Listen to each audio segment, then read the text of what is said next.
মানুহে যেতিয়া আপোনাক তেওঁৰ সুবিধাৰ বাবে ব্যৱহাৰ কৰিব নোৱাৰা হয় তেতিয়া কয় যে আপুনি সলনি হৈ গৈছে।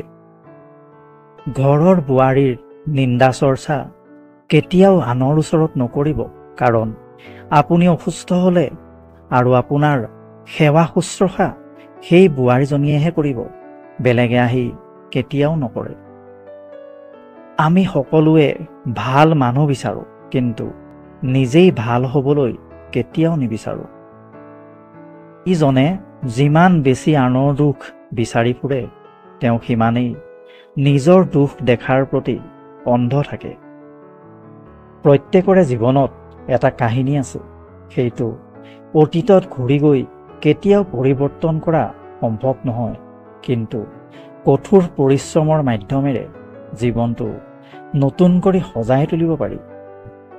সম্পৰ্ক শেষ হোৱাৰ পাছতো যিয়ে আমাক লৈ সমালোচনা বা বেয়া মন্তব্য নকৰে, তেওঁৰ লগত যোগাযোগ নাথাকিলেও তেওঁ কিন্তু শ্ৰদ্ধাৰ পাত্ৰ।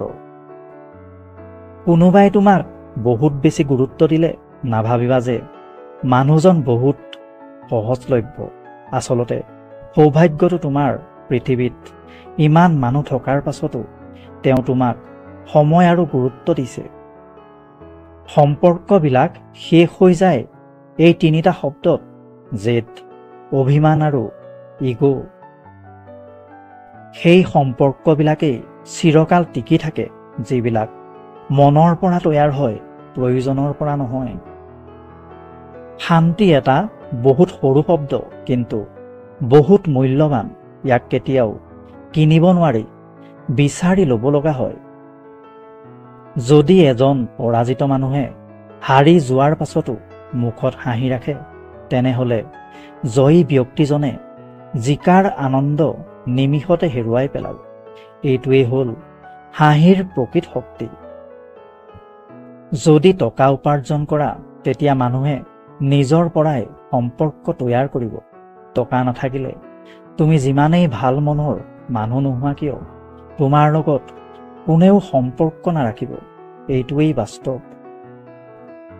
বুদ্ধি আৰু কুটবুদ্ধি দুয়োটাৰে মাজত প্ৰথমটো অৰ্জন কৰিবা, দ্বিতীয়টো ধৰিবলৈ শিকিবা, কিন্তু কৰিবলৈ নহয়। যিসকলে ভাবে যে টকাই সকলোবোৰ কৰিব পাৰে, সেই ব্যক্তিৰ সম্পৰ্কত এইটো সন্দেহ কৰা ভুল নহ'ব যে সেই ব্যক্তিয়ে টকাৰ বাবে সকলো কৰ্মই কৰিব পাৰিব।